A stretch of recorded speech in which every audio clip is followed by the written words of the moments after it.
Fala, fala galerinha, esse é o seu canal História na Telinha, eu sou o professor Valdemir e o assunto de hoje é a Guerra Fria. Nós vamos falar sobre um tema, um assunto que tem repercussões até os dias de hoje, apesar de ter começado lá na década de 1940. Então vem comigo que a gente vai aprender muito. Mas não se esqueça de deixar seu like, de comentar, de compartilhar e de se inscrever no canal para não perder nenhum conteúdo. Vamos lá? Nós vamos ter as primeiras considerações em relação a esse assunto, Guerra Fria. A Guerra Fria consistiu em um conflito permanente entre os Estados Unidos e a União Soviética, no qual os dois lados evitavam o confronto militar direto. Ou seja, não houve um confronto direto, uma guerra entre americanos e soviéticos, porque eles temiam que o uso de armas nucleares levasse à destruição de ambos. Mas, para defender seus interesses, ajudar seus aliados e expandir suas áreas de influência, os dois lados usaram a propaganda, a espionagem e a violência. É tudo isso que a gente vai ver na aula a partir de agora. Vem comigo. Encontro entre os vencedores. Em fevereiro de 1945, antes mesmo do final da Segunda Guerra Mundial, três grandes líderes dos países vencedores, Winston Churchill, primeiro-ministro da Inglaterra, Franklin Delano Roosevelt, presidente dos Estados Unidos, e Joseph Stalin, da União Soviética, reuniram-se na Conferência de Yalta, uma cidade que fazia parte da União Soviética, da Ucrânia hoje, se eu não estou enganado, para discutir os rumos do mundo. E aqui tem a foto dos três, Churchill, Roosevelt e Stalin. Nela, os países ocidentais concordaram em ceder uma parte da Polônia para a União Soviética e permitir o aumento da influência soviética nos países do leste europeu, como Tchecoslováquia, Hungria, Romênia e Bulgária, libertados do domínio nazista com a ajuda de tropas soviéticas. E isso foi feito sem que esses países fossem ouvidos. E aqui você tem um mapa que vai mostrar quais os países que foram englobados pela União das Repúblicas das Socialistas Soviéticas, além da Alemanha Oriental, que nós vamos falar já já. Polônia, Tchecoslováquia, Hungria, Romênia e Bulgária. E depois Iugoslávia. Meses depois, com a Alemanha já vencida, os aliados reuniram-se novamente, desta vez em Berlim, na Conferência de Potsdam. Nessa conferência, os aliados tomaram uma série de medidas. Então, essa é a foto da conferência. O primeiro-ministro da Inglaterra, o presidente dos Estados Unidos e o presidente, o líder da União das Repúblicas Socialistas Soviéticas, a União Soviética. E que medidas foram essas? Primeira medida, destruição de todos os símbolos, livros e monumentos nazistas. Era a desnazificação da Alemanha. Segunda medida, a criação do Tribunal de Nuremberg, que a gente falou na aula anterior sobre a Segunda Guerra Mundial, o fim dela, para julgar os criminosos de guerra. E a terceira medida foi a divisão da Alemanha em 4 setores de ocupação: estadunidense, soviético, inglês e francês. A capital da Alemanha, Berlim, também foi dividida entre os 4 vencedores, como vocês vão ver agora no mapa. Ficou assim o mapa da Alemanha, certo? Ela é dividida em 4 partes. Nós temos aqui a parte verde referente aos americanos, de domínio, de influência americana.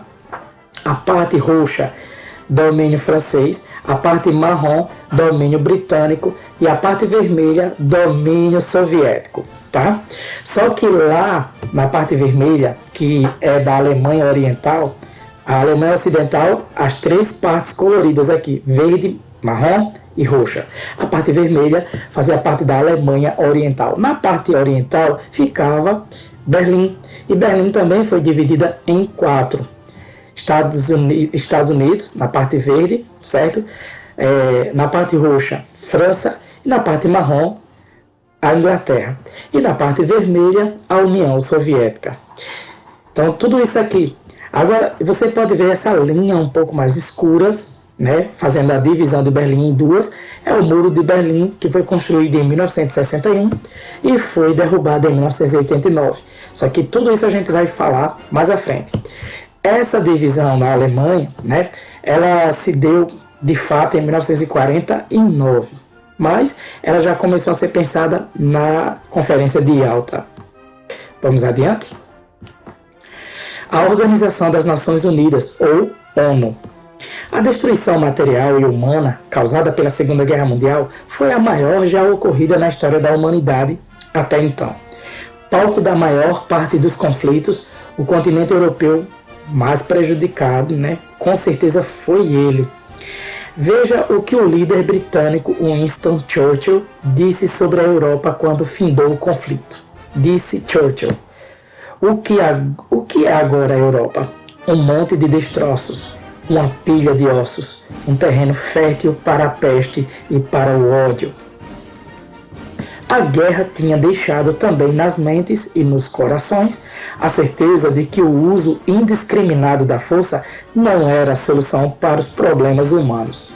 Nesse contexto, aflorou a preocupação com a paz mundial, e representantes de 50 nações reuniram-se na Conferência de São Francisco, nos Estados Unidos, em 1945, na qual aprovaram a Carta das Nações Unidas, como vocês podem ver nessa foto aqui, que pode considerada, né, o registro histórico do nascimento da ONU.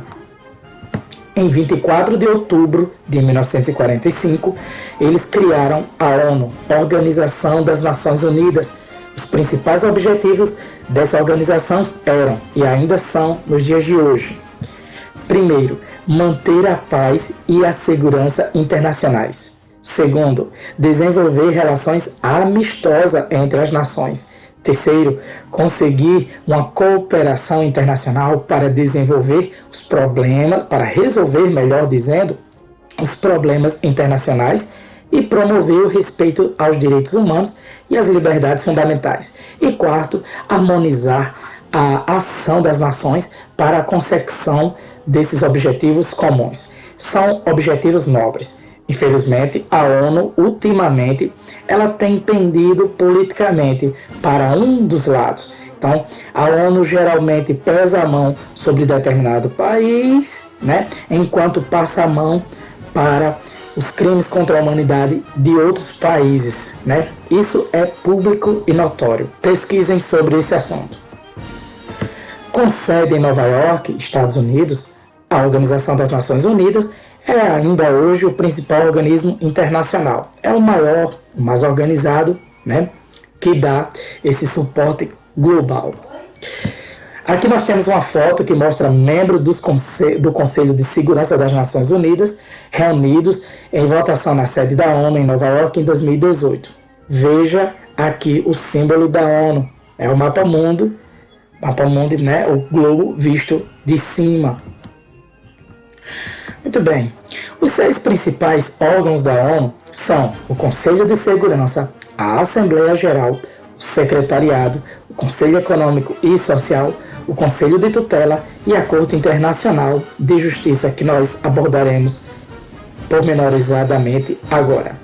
O Conselho de Segurança é responsável por manter a paz e a segurança internacionais e tem o direito de intervir, ou seja, está ali havendo uma briga, né, uma disputa entre países. Esse Conselho de Segurança pode intervir para mediar esse conflito em qualquer disputa ou confronto entre 2 ou mais países que façam parte da ONU. E aqui você tem uma foto que mostra um soldado da ONU, né, do exército da ONU, fazendo uma observação em um terreno em que a ONU está prestando essa mediação internacional. O Conselho é formado por 15 integrantes. 10 são eleitos para o período de 2 anos e 5 são permanentes, né, que fazem parte dos Estados Unidos, Rússia, China, Reino Unido e a França. Esses são permanentes. Os membros permanentes, que nós falamos agora, do Conselho de Segurança, têm o direito de veto sobre as decisões do Conselho. Então, o Conselho decidiu alguma coisa, né? Decidiu se vai punir, se vai ajudar. Então, esses membros, eles podem vetar, eles podem dizer não. Por vezes, esse direito de veto de cada um dos 5 grandes, né, Estados Unidos, Rússia, China, Reino Unido e França, impediu o Conselho de Segurança de manter a paz. Por isso, analistas de várias partes do mundo criticam o enorme poder dos 5 grandes na ONU. Ao Conselho de Segurança cabe também prestar ajuda humanitária em caso de catástrofes naturais. A Assembleia Geral é formada por todos os países membros. Atualmente são 193 países e tem como função debater temas relacionados à segurança, à paz e à justiça no mundo. O secretariado é dirigido pelo secretário-geral, tem a função de administrar a ONU, é tipo a presidência da ONU. Já o Conselho Econômico e Social é composto de vários órgãos especializados, como a Unesco, a Organização das Nações Unidas para a Educação, Ciência e Cultura, a FAO, Organização das Nações Unidas para a Agricultura e Alimentação, o UNICEF, o Fundo das Nações Unidas para a Infância, a OMS, Organização Mundial da Saúde, o FMI, Fundo Monetário Internacional, o BIRD, Banco Internacional para a Reconstrução e Desenvolvimento, o Banco Mundial, entre outros. A Declaração Universal dos Direitos Humanos, que foi aprovada na ONU em 1948, expressando a preocupação com a questão da paz e dos direitos humanos. No ano de 1948, representantes de diversos países reunidos na ONU escreveram um importante documento, a Declaração Universal dos Direitos Humanos, que foi muito mais além daqueles que foram daquela declaração feita por ocasião da Revolução Francesa ainda no século XVIII. Conheça alguns de seus principais artigos. Artigo 1º. Todos os seres humanos nascem livres e iguais em dignidade e direitos. São dotados de razão e consciência e devem agir em relação uns aos outros com espírito de fraternidade. Artigo 3º. Todo ser humano tem direito à vida, à liberdade e à segurança pessoal. Artigo 4º. Ninguém será mantido em escravidão ou servidão. A escravidão e o tráfico de escravos serão proibidos em todas as suas formas. Artigo 5º. Ninguém será submetido à tortura, nem a tratamento ou castigo cruel, desumano ou degradante. Artigo 6º. Todo ser humano tem o direito de ser, em todos os lugares, reconhecido como pessoa perante a lei. Artigo 11. Todo ser humano acusado de um ato delituoso tem o direito de ser presumido inocente, até que a sua culpabilidade tenha sido provada de acordo com a lei em julgamento público, no qual lhe tenham sido asseguradas todas as garantias necessárias à sua defesa. Artigo 12. Ninguém será sujeito à interferência na sua vida privada, na sua família, no seu lar ou na sua correspondência, nem a ataque em sua honra e reputação.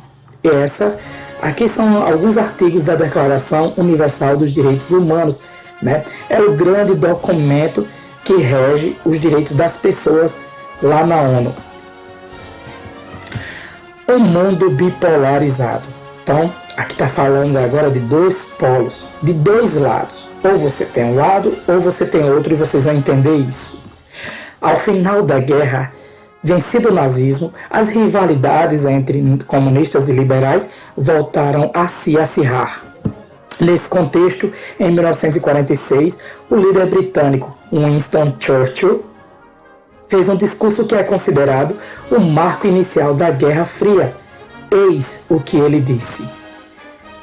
O presidente estadunidense Harry Truman apresenta ao público Winston Churchill, que um ano antes era o primeiro-ministro da Grã-Bretanha, antes de seu discurso em Westminster College, em Fulton, Missouri. O discurso que ele fez na ocasião seria o discurso da Cortina de Ferro, lembrado pela expressão Cortina de Ferro de 1946. Bom, depois Churchill afirmou que era preciso, a qualquer custo, né, era preciso impedir o avanço do comunismo para além daquela cortina de ferro que dividia e opunha a Europa. A seguir, ele convocou o Ocidente para uma grande cruzada contra o comunismo, certo? Então, no ano seguinte, o presidente americano Harry Truman também se posicionou contra a União Soviética, dizendo que os Estados Unidos dariam total apoio, leia-se militar e financeiro, à luta dos povos contra o comunismo no mundo todo. Harry Truman, presidente da época dos Estados Unidos, ele sucedeu Roosevelt. Era a chamada doutrina Truman, que influenciou fortemente as relações entre os Estados Unidos e a América Latina. O mundo se dividia em dois blocos rivais, o capitalista liderado pelos Estados Unidos e o comunista comandado pela União Soviética. Daí dizer que a partir de então se estabeleceu uma ordem internacional bipolarizada, ou seja, tem dois polos, dois lados, ou você é um ou você seria do outro. E aqui tem uma charge que mostra o Tio Sam, que é um dos símbolos dos Estados Unidos, né? Aqui com um saquinho de dinheiro, e o urso, que é o símbolo da União Soviética. Então os dois aqui em cima do mundo disputando, né, palmo a palmo cada centímetro do mundo. O Plano Marshall e o bloqueio de Berlim.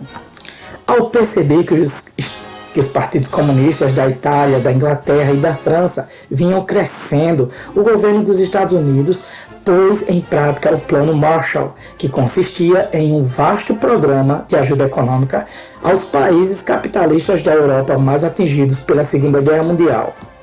E em que consistiu o Plano Marshall, né? Nós vamos ver já já em que ele consistiu. Mas, em linhas gerais, era empréstimo aos países capitalistas, aqueles que não apoiavam o regime socialista comunista da União Soviética. E aqui nesse mapa vocês podem ver que tem pilhas, né, de cifrões, né?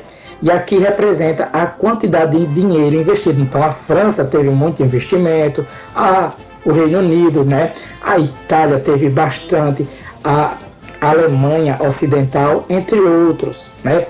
Então esses investimentos eles se davam em forma de empréstimos. A ajuda dos Estados Unidos incluía empréstimos a longo prazo e com juros reduzidos, concessão de tecnologia, então tudo que fosse feito de tecnologia nos Estados Unidos fosse inventado, era compartilhado com esses países também, e também investimentos volumosos. Então, vários milionários, né, e até o governo norte-americano passou a investir em solo europeu.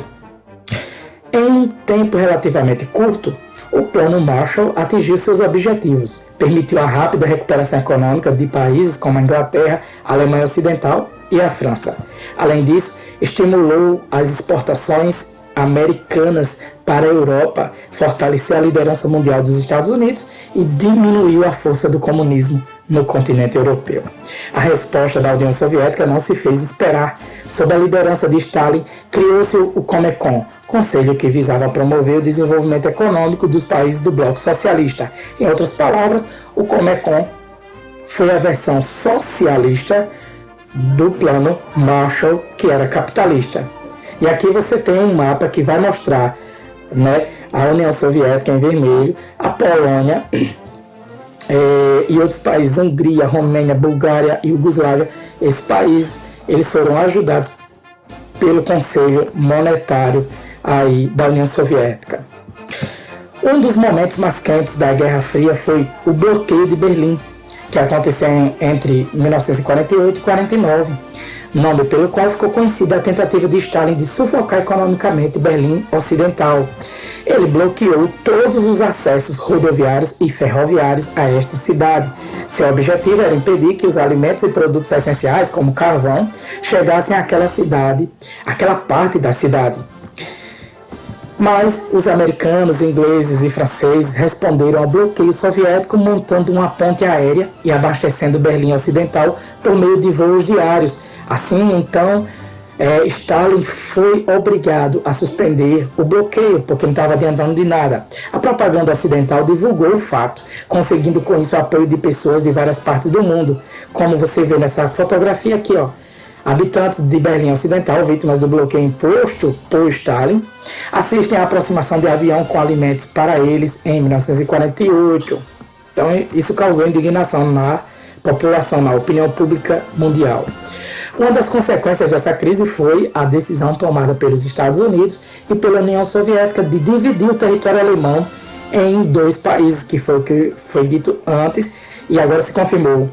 Assim, em 1949, nasciam a República Federal da Alemanha, Alemanha Ocidental, de regime capitalista, com capital em Bonn, área de influência dos Estados Unidos, e a República Democrática Alemã, a Alemanha Oriental, de regime socialista, com capital em Berlim Oriental, área de influência soviética. A cidade de Berlim também foi dividida em duas: Berlim Oriental, comunista, e Berlim Ocidental, capitalista. De novo o mapa. Então, primeiro veio a divisão da Alemanha em 4 partes. A República Democrática da Alemanha ficou sob domínio soviético, capital Berlim. A região, né, o lado ocidental, República Federal da Alemanha, Alemanha Ocidental, ficou sob domínio dos ocidentais capitalistas, né? Estados Unidos, França e Grã-Bretanha. E a capital dessa República Federal era em Bonn, tá certo? Por sua vez, Berlim foi dividida em 2 partes: Berlim Ocidental e Berlim Oriental. Berlim Oriental, o lado soviético; Berlim Ocidental, o lado capitalista, certo? O Muro de Berlim. Na década seguinte, ou seja, nos anos 1950, graças à ajuda econômica americana, a Alemanha Ocidental recuperou-se rapidamente e passou por um processo de intenso crescimento econômico chamado de Milagre Alemão. Atraídos pelo desenvolvimento econômico da Berlim Ocidental, inconformados com a opressão a que eram submetidos, muitos habitantes da Berlim Oriental começaram a fugir para o outro lado da cidade em busca de uma vida melhor. Para impedir a fuga dos alemães orientais, em 1961, o governo da Alemanha comunista construiu o Muro de Berlim, também conhecido como o Muro da Vergonha, separando fisicamente as 2 partes da cidade e fechou as fronteiras entre os 2 países. E aqui você tem uma foto, a construção do Muro da Vergonha, também, né, o Muro de Berlim. E na outra foto você tem pais entregando seus filhos a pessoas do outro lado, né? Sempre, né? Até agora os registros dão conta de que as pessoas do lado oriental, ou seja, do lado comunista, queriam passar para o lado ocidental, o lado capitalista, e não o contrário. E a guarnição, né, a segurança era no lado oriental, o lado comunista, e fuzilava quem tentasse fugir.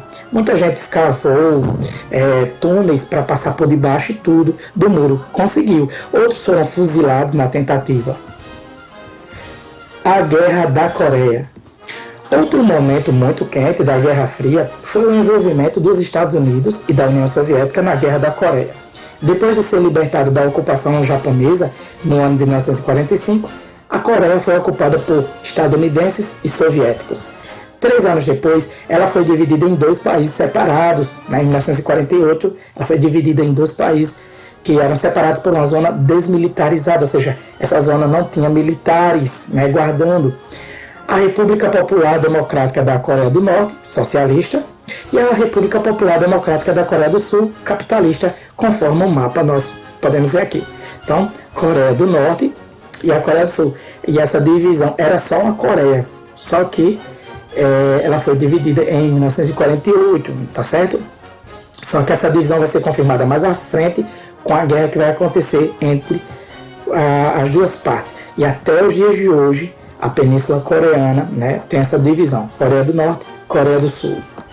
A fronteira entre o Norte e o Sul, no entanto, era muito tensa, pois as 2 Coreias queriam a reunificação sob o seu comando. Então, era o desejo da Coreia do Norte unificar as 2 Coreias, e, claro, né, estabelecer o regime comunista.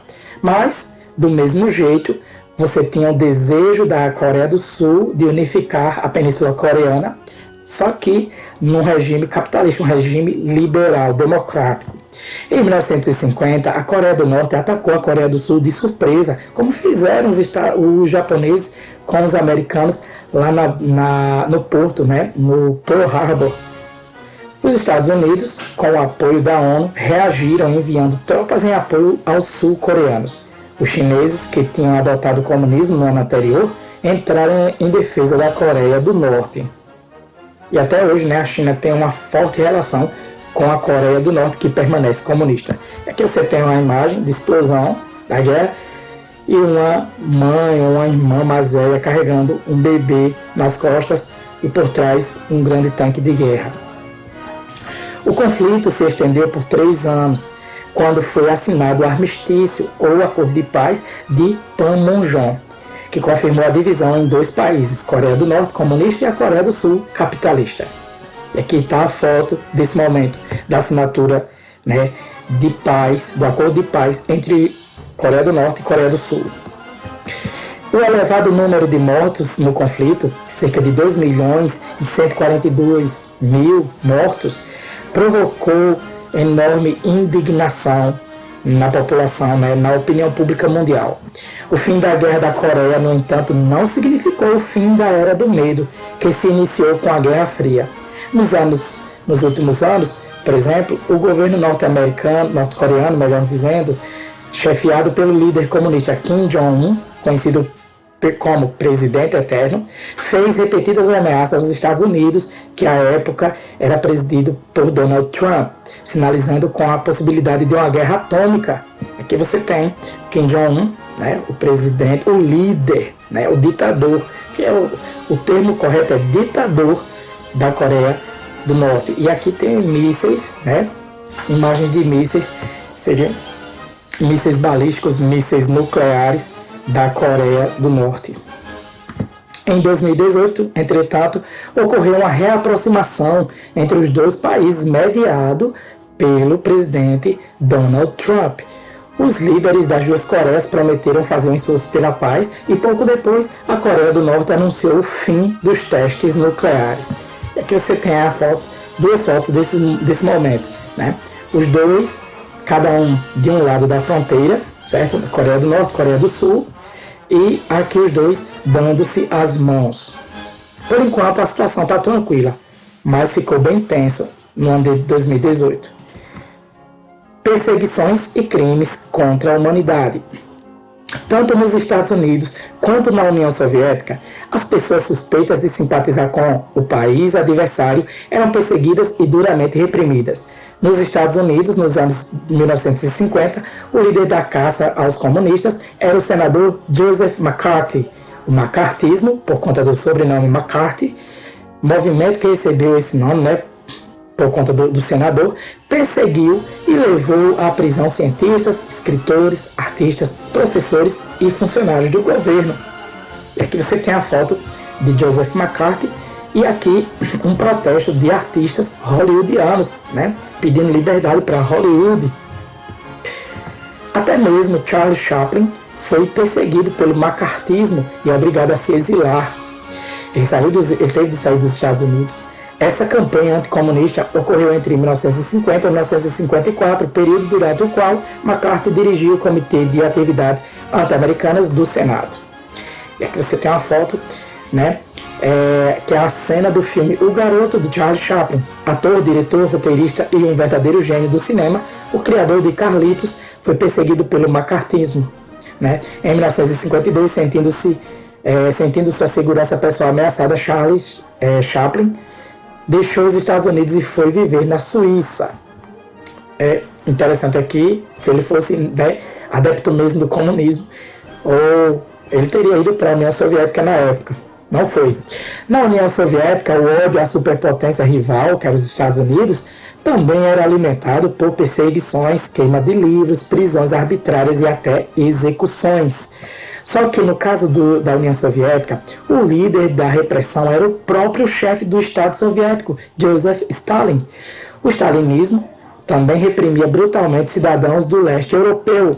Stalin organizou julgamentos forjados, ou seja, ele montava julgamentos só para dizer que dava um fim digno, um fim justo aos adversários, mas era tudo tramado.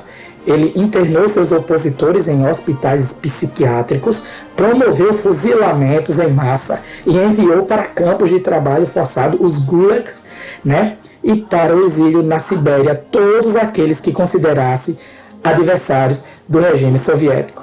Os gulags, né, que eram os campos de trabalho forçados da União Soviética, eles eram até então um mistério. Então toda a notícia que se tinha dos gulags era tida como teoria da conspiração, uma fantasia, né, um delírio. Até que Alexei Solzhenitsyn, ele na década de 70 fugiu e relatou isso e publicou um livro, né, com o título Arquipélago Gulag, no qual ele descreveu os horrores. E aqui você tem uma foto que mostra a execução de adversários de Stalin, e do outro lado você tem um prisioneiro de um gulag trabalhando para a construção do Mar Morto Branco e o Mar Báltico. Segundo registros oficiais, dezenas de milhares de trabalhadores morreram durante a construção desse canal. Essa foto é de 1933. A corrida armamentista e espacial. A competição entre os Estados Unidos e a União Soviética por áreas de influência, o medo que uma potência tinha da outra e os interesses da superlucrativa indústria de guerra, a indústria bélica, desencadearam uma corrida armamentista. Em 1949, as duas superpotências possuíam uma bomba atômica e investiam quantias cada vez maiores em armas nucleares. No fim de 1952, os Estados Unidos descobriram o modo de fazer a bomba de hidrogênio e a testaram no Oceano Pacífico. Ela tinha uma potência 4.000 vezes superior à daquela lançada lá no Japão, né? A da bomba atômica. 3 anos depois, era a vez de a Rússia, né, da União Soviética, testar sua bomba em 1955.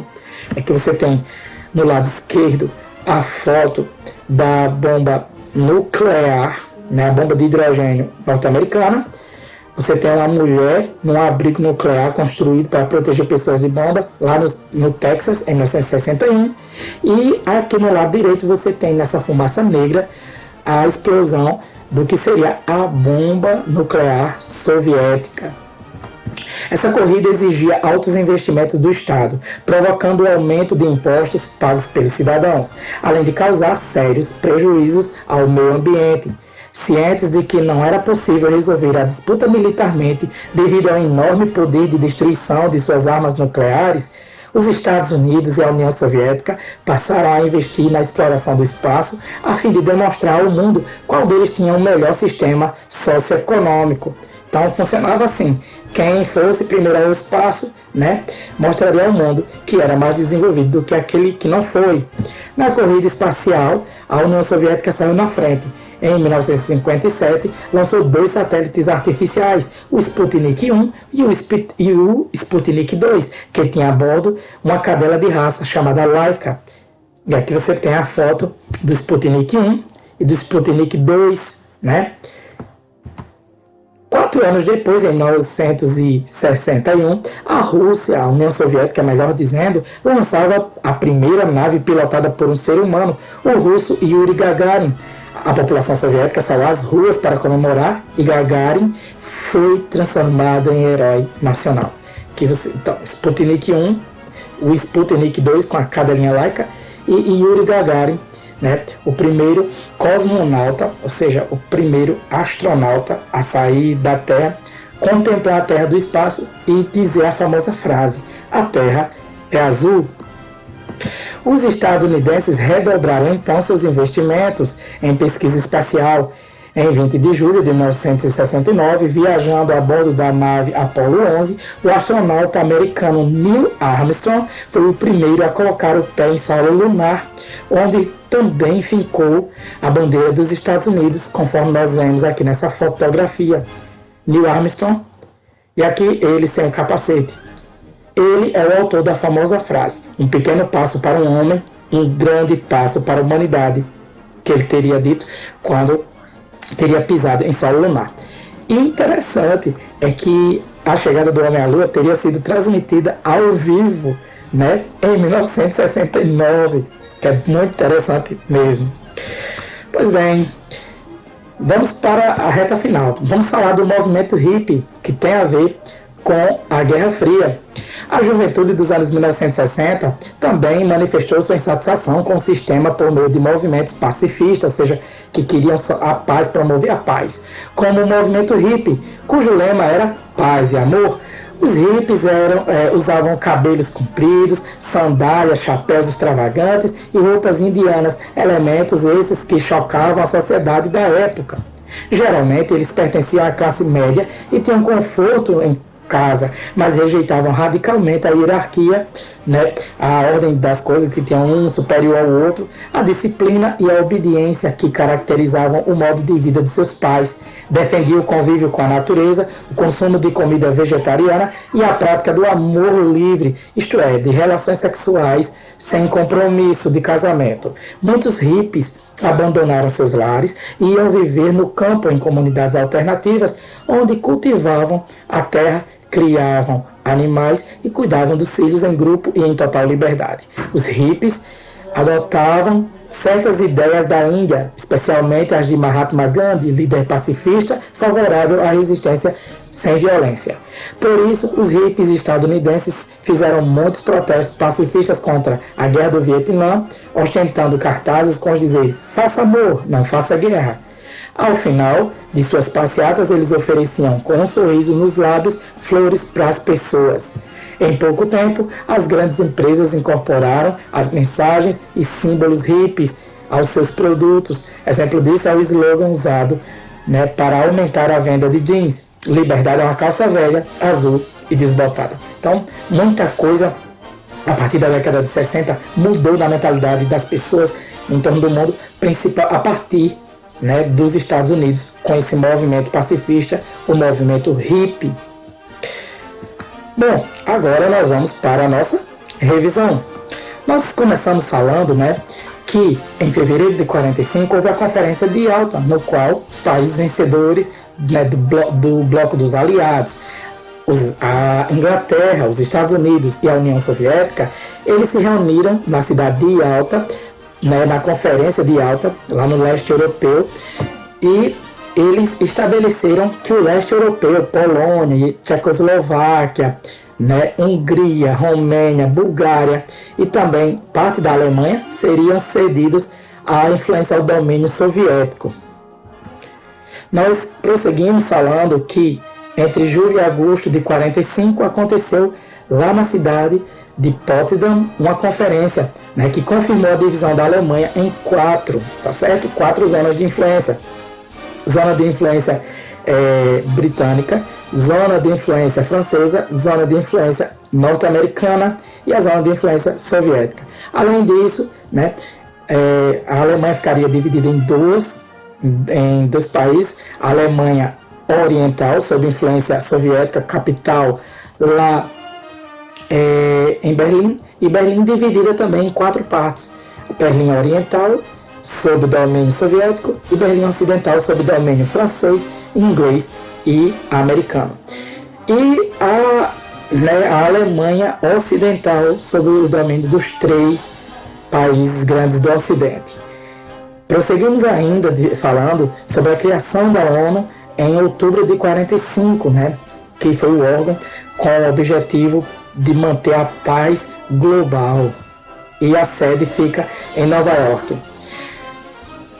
Nós vimos que em março de 46, Churchill proferiu um discurso no qual ficou famosa a expressão cortina de ferro, para se referir, ele estava se referindo, né, à influência ideológica da União Soviética sobre o leste europeu. Então, ali, naquela linha na linha fronteiriça com os países que tinham influência da União Soviética, era difícil saber o que acontecia lá dentro, era impossível entrar, muito mais ainda sair de lá, certo?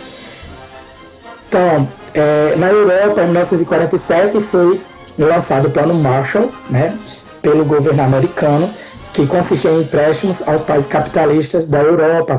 E esse plano ajudou esses países a se reerguerem após a Segunda Guerra Mundial, né, a se reconstruírem, a se reerguer. E estava à frente desse plano o secretário de Estado George Marshall. Ele foi o idealizador do plano.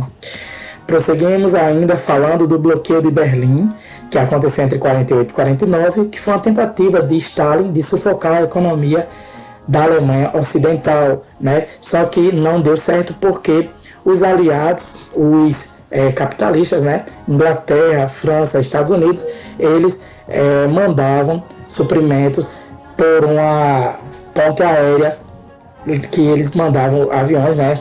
Voos, faziam voos.